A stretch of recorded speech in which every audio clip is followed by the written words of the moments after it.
are you, man? Thank you for doing this. Of course, of course. Thank you for having me. Of course. I love the record, man. I was just listening to it. It's so good. It's Thank you, bro. amazing. Yeah, I love back girl. That intro is so sick. That bass line. Yeah, bro. Oh my gosh. Oh man, I'm planning on doing a video for it, bro. Oh, awesome. I Yeah. can't wait. I can't wait. Well, we're going to talk about it. We'll talk about even the new video you just put out. And of course the new record. But our podcast is all about your journey in music and how you got to where you are now. I mean, signing to Motown, that's so huge, and you're only 19 years old. Like what a huge accomplishment. Yeah, bro. Honestly, I'm excited for like this year, bro. It's gonna be crazy, you know. And I'm a full force too, like not passing no break, bro. I love that. It looks like you're in a classroom at your house. No, I'm not. Yeah, I'm in my crib. Oh, that's a door. You're covering the door. I thought it was like a blackboard behind you. I got some gremlins. Oh, that's sick. Those are cool.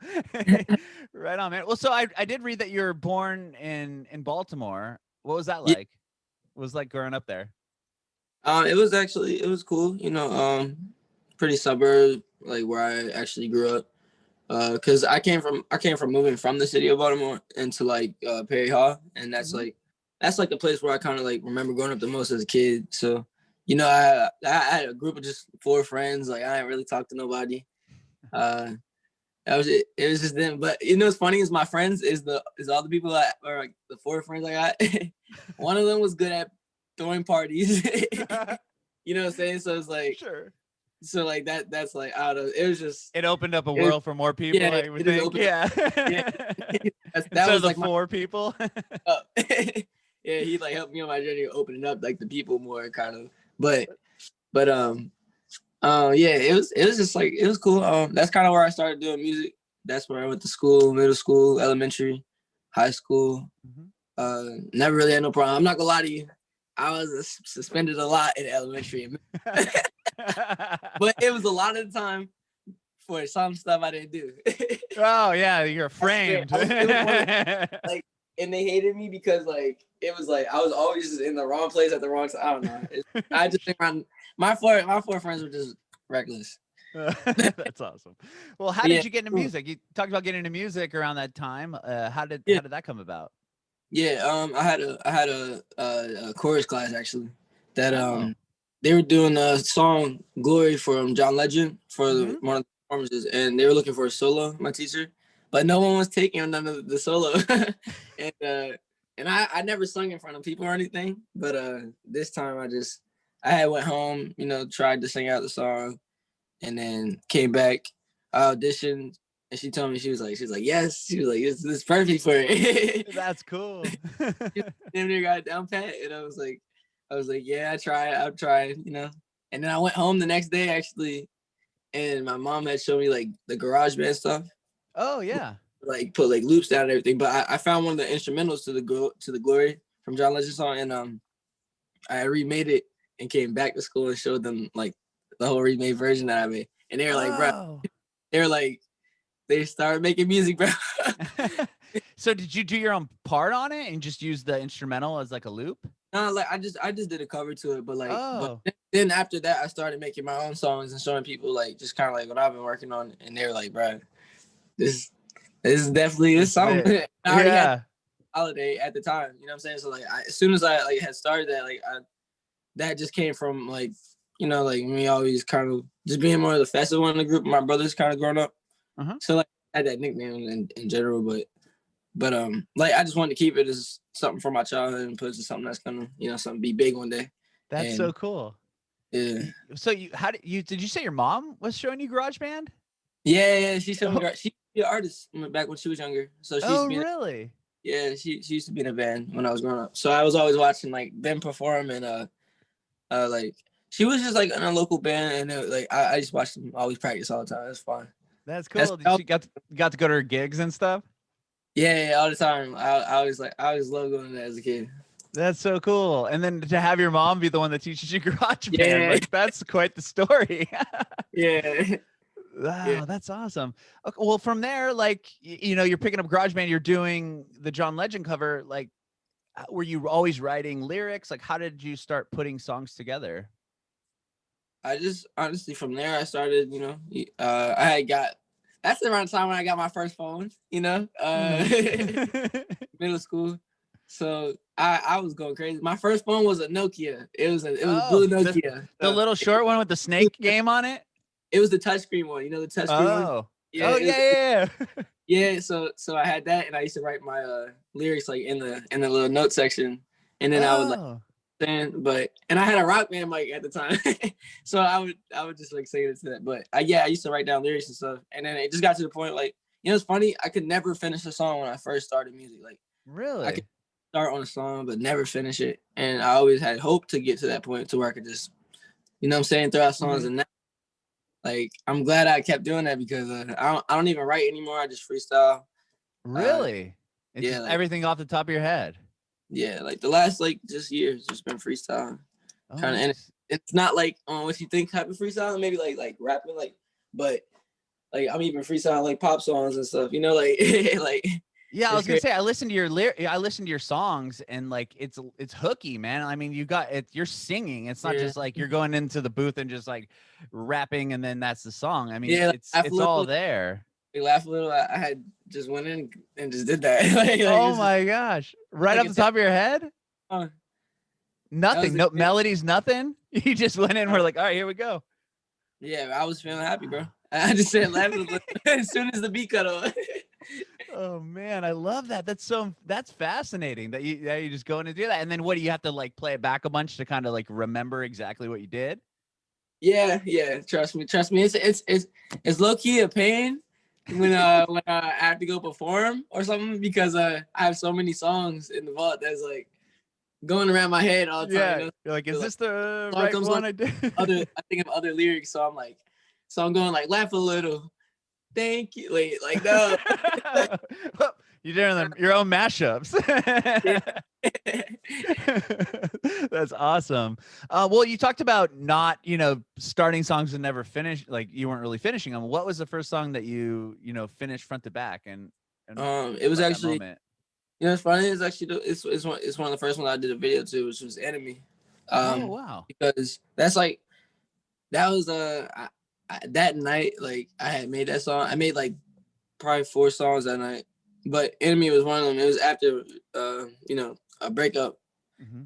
So it was just like it was like it wasn't. I didn't make it to like I don't know. I didn't expect it to grab the crowd that it did, I guess you could say. Mm-hmm. But like I was just literally kind of going in on my ex. Like just it was low-key a diss song. I'm not gonna lie, but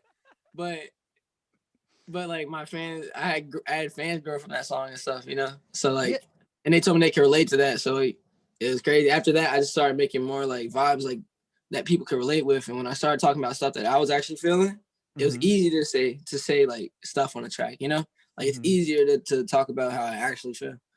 Yeah, I mean, I always hear that like being vulnerable and putting out like something that you might not think that people are gonna like, or it's like you're just. And then that's what people gravitate to. Relate in any type of way to me, So I'm like, I don't really make these type of songs, but like let me just talk about it and boom. Wow. I feel like that song, it means a lot to me because that was like the first thing that kind of like gave me my like core like fans that are like, what I'm saying, they feel like they can relate to me and talk to me. Sure. With that song, how did you put it up online? Like, how did you start seeing traction with it? I put it on SoundCloud, and it just the first week I put it up, it was like it had like that was one of my first songs ever that did like 20,000 streams. Wow. But it did like first week, and I was like, wow, bro, that's crazy. And that's insane. So it was just going crazy. I had like hella people hitting me in my like SoundCloud DMs and then Instagram. I put my Instagram name on the song. So that people could find my Instagram when they listen to the song, and so it kept going up and up, and it eventually got to like 1 million in like I think like 3 weeks. Bro, my gosh, it was going crazy. I was like, so like the song. I'm trying to think. When did I drop the video? Because the video really pushed it. Like the video really pushed it. That's when, like, because that was my first video too. But I didn't drop for the first song. the video until like months after, you know. How did the video come about? Like, did people come like reach out to you and be like, yo, like Yeah. labels and stuff, and then they wanted to put something behind it, or would you just grab your friends to put the video out? Well, actually, this is around the time when my management actually found me. So so they told me to come out to Chicago and, you know, see, like, just kind of see if I'm comfortable with the scene and everything. So I came out here to kind of get a feel. And what do you know? I live out here now. Look. Oh, yeah, you're in Chicago now. Awesome. Yeah, I'm a Chicago native now. That's cool.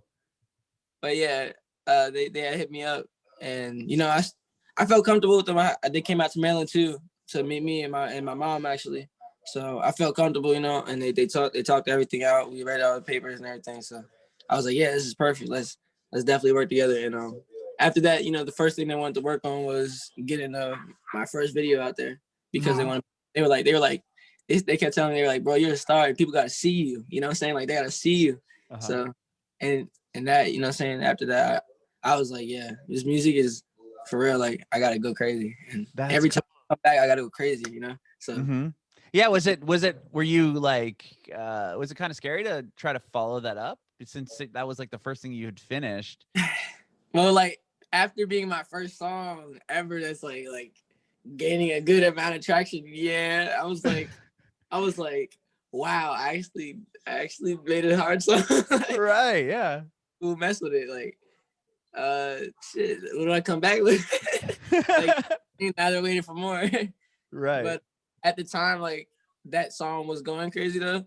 I was already like locked in a mind space after making that song, you know? Like, I'm just talking about the way I'm feeling, and I started making just so many vibes that I actually really love. Like, so I'm like, yeah, if I love these, then I think the people are gonna love it. I started putting out the ones you know what I'm saying? And sure, yeah, because then you put out Messages and Mistakes, and then that all kind of came together for Broken Halls, right? Yep. It all led up to like Broken Halls, because, you know, and I never put Enemy or Messages on anything or like a tape. But I think my debut album, like, I think I want to put those two songs. I want to bring them back and put them on it, because I think those are core songs in my history. You know what I'm saying? Like, sure. Starting like in my career, and those are like two big songs to me that are like, I just love them. But, yeah. This is bro, my Day One fans, they love songs. They said those are like some of their favorite songs. Yeah, that's awesome. When you did Broken Halls, like, tell me how Motown got into the mix. Was that pre Broken Halls, or was that after you put that record out? That was after, actually. Okay. I was at the top of the year last year, so literally on January 1st last year. Oh wow. And that's why I dropped Bad Boy is like 1 year. Like 1 year after. Okay, so I didn't realize. So Broken Halls came out on January 1st, 2020. Yeah. Yep. Oh my gosh. So that came out, and that was like that. Like, that set of music is like, oh my god, I love those songs so much, bro. Like, so when that came out, I was just so happy. Like, it was me leaving, you know what I'm saying, my mind space from the year before, you know what I'm saying, back, and just kind of like jumping into the new me. And that's kind of what Bad Boy is me learning everything from last year. And yeah, you know, and what a year last year was. I mean, yeah, what a year. So imagine what I'm going to be talking about like throughout this year. Because my goodness. I'm sure you got so much in your brain right now ready to come out. Crazy. But yeah, okay. you know, throughout the year, like Save Me and Mistakes, you know, I had done the videos with Cole. So that was when I was independent too. Just me and my management. You know, it was like building, you know what I'm saying, good connection with just like lyrical and everything. They're like my boys, like we just wanted to make some movies, go crazy. Sure. So after that, you know what I'm saying, like, yeah. But those two videos did gain like a lot of traction, and I felt like after that, I always noticed like there's just always like just kind of like eyes, I guess you say, like, in a way, and I was like always, you know what I'm saying, just labels, reaching out and everything, but I didn't want to rush into any type of deal or anything. So Motown hitting us up. Obviously, I know the history on it, you know. Oh my gosh, yeah! What a legendary label. Yeah, legendary. It's cool. It's crazy, a crazy roster. Bro. Yeah. But not that, but you know, they gave us a call though, and it was pretty much almost everybody on the chat from the label. You know what I'm saying? Everybody in the Zoom call. And Mhm. and it was just a warm welcome, you know what I'm saying? And a lot of labels, I don't really feel that type of energy. It's more like a family type of thing with the type of label. So I kind of, and I'm when it comes to working with other people, I also, not selfishly, but I also want to worry about, you know what I'm saying, my mental health. You know what I'm saying? I want to worry that make sure that they make sure I'm good too. You know what I'm saying? Right. Yeah, totally. Yeah. So like Motown, they look out for all those type of things, and that's why, you know what I'm saying, when they reached out, I was like, yeah, I'm That's more than comfortable. You know what I'm saying? To work together, and we're gonna make some history for sure this yeah. next Oh. couple years. Oh yeah, you're already doing it. Yeah. Well, so is Bad Boy's like a reflection of almost 2020, right? If Yeah. you're writing that whole record. So tell Yeah. me about, so you put out your first record, and then everything shuts down. So you obviously don't get to experience the touring and all the kind of traditional things that come with a record. Is that, once that all happened, were you just like, okay, that's not going to be a thing? Is that when was it like right into Bat Boy after that? It was like, oh yeah, like coming into this year. Yeah, I mean, After yeah, coming in after you put out. Is like when it all, like, you know what I'm saying, all this corona Right, type yeah, of you stuff. put out Broken Halls, and then it was like And I had 3 just months did later. performance. I just did my last performance literally the week before. It was Lyrical Lemonade concert with it was like, I think it was Skies, me, and Leroy. Wow. But it was like the last show of the year. It was like the last show that, like, before all that stuff started. And I performed Save Me, and I performed this. I previewed the songs, you know what I'm saying, from Broken House. So I was ready to start going on shows, and I was so ready to perform the songs, bro. It was amazing. Like, the Save Me moment was crazy. Everybody in there was like, it was lights, you know what I'm saying? It was like my first like ever like big moment in like a show. So it's great. That was gonna be a road of just craziness, but then Corona started, you know. Yeah. And, well, you have another banger record, so it's only going to be bigger this year, hopefully, when everything opens up. When it does come back, though, yeah. Oh man, it's gonna be fire, bro. Yeah, come to one of the shows, bro. Oh, please, I would love to, dude. I love your records. It's amazing. Let's go. Oh yes, please. We're in San Diego, but we're moving to Nashville, so either place we'll be there. Well, tell me, okay, I love the fact that you've been releasing stuff on holidays. So you have, obviously, the first record was on January 1st, 2020, and then you put out Thank You on Black Friday, right? Yeah. Okay.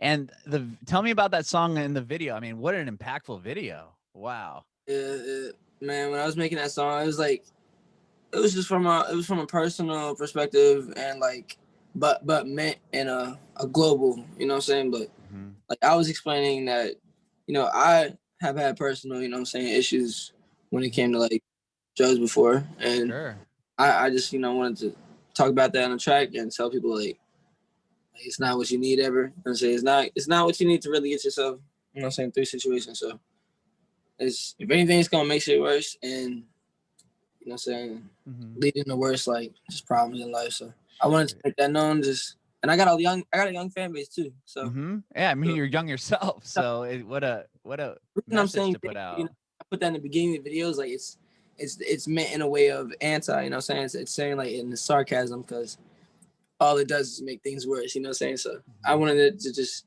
show kids, like, it's from a perspective of a kid that thinks drugs is cool, you know what I'm saying? Like thank you, drugs, like, yeah.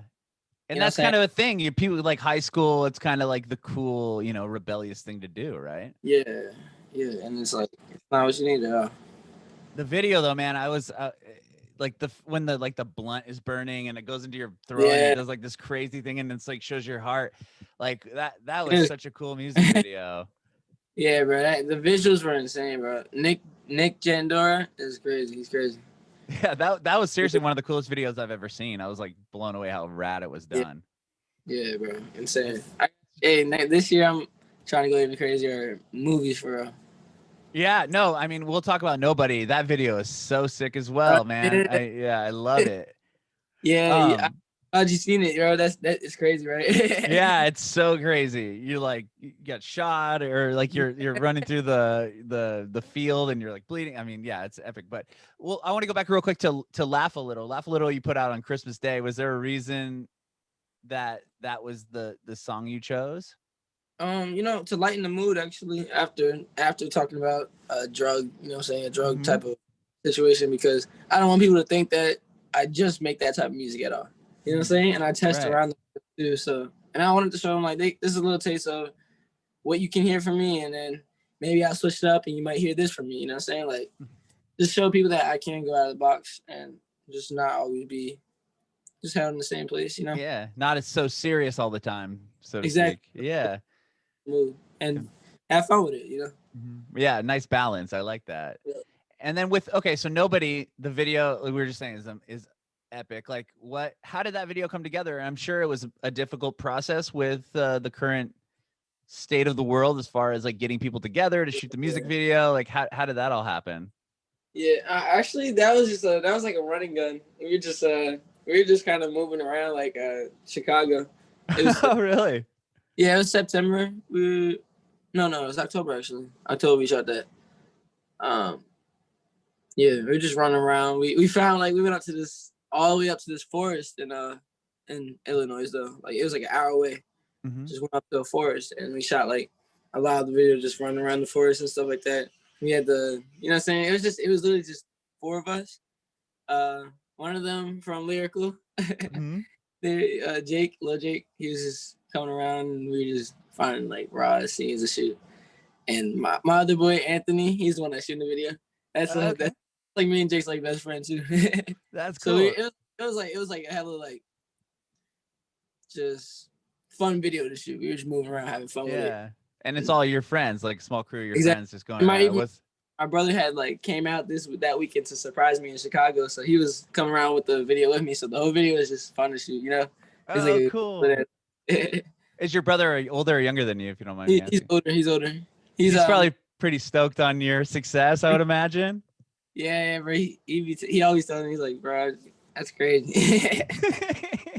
He's like, bro, I don't know how you deal with your phone blowing up like that. Right, I know. That's what I was going to ask you about that. Like, once you start getting like this insane following on Instagram, I'm sure it's like you have to probably just turn the notifications off at what point, right? On D&D. A lot of people ask me like, why don't I answer my phone?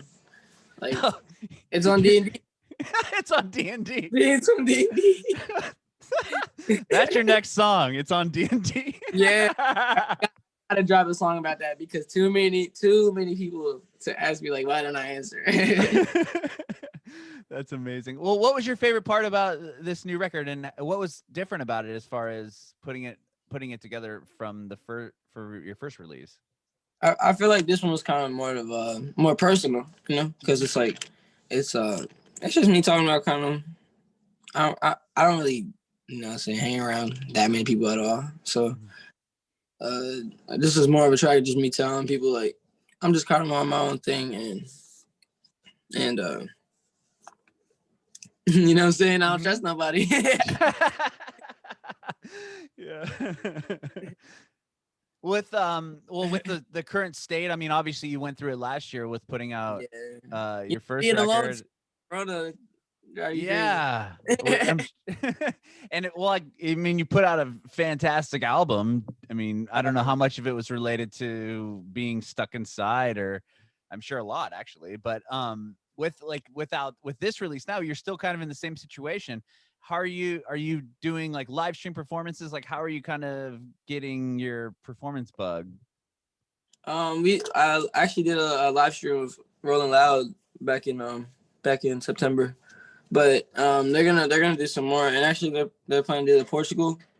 Oh yeah, I saw that, and that'll be like a full. That should be like in person, correct? Yeah. Hopefully. Yeah, that's gonna be crazy, bro. That's gonna be crazy. That's a big one right there. Oh yeah, was the live thing cool? Like, how did you feel about it? Or the live stream thing? I mean, right, there was like, bro, there was a lot of people in that chat. Like, there. I told them all drop bats. Like, so it was just you can see the TV screens while you're performing, right? And they have like a live setup on Twitch, and all you see is just bats just flooding the chat, like just bat emojis are everywhere, going like bananas on every screen. You know what I'm saying? Like, so in a way, it was like it felt just as good as a real show because it's like you see all that energy going crazy. You know? That's cool. It's like it's weird. It's like a cyber show. Like right, yeah, but it wasn't like you talking. I was wondering if it was just you like in front of your phone, like we're doing right now. Yeah, they could hear me and everything now, and I could like look at the camera and everything and see chats that they're saying, and I could talk back, and that's so it's like it's like it's damn near like a real show, but like without the people right there. without the like immediate energy of somebody right in front of you. But still, that's cool. Is it hard to, I'm sure that was probably hard to follow comments, especially with your fan base. Oh yeah. It was like it would go pop one and then boom, like you know what I'm saying? Like you gotta find one. That's cool. Well, Holiday, man, I really appreciate you taking time to talk with me today. I love what you're doing, man. It's got a mix of everything. And like I said, that Batgirl bass line in the beginning is like one of the coolest things I've heard in a very, very long time. So I can't wait to see the video for that one. Yeah, appreciate you, bro. Appreciate you. Yeah, I have one more question before I let you go. I Yep. want to know if you have any advice for aspiring artists. Yeah. Don't ever rush your process. You know, don't ever rush your process. Enjoy, like, you know what I'm saying? Like, enjoy your art and just elevate it at all times, you know what I'm saying? But never rush your process and just be you. Because in the end of the day, you know what I'm saying? You're going to get hate, you know what I'm saying, when you're coming up about your sound or whatever. But as long as you're staying yourself, you know what I'm saying, you're going to gain fans in the end of the day. And you got to just work hard. You got to stay to it. Stick to it, you know what I'm saying? That's what I'm doing. Bringing it backwards.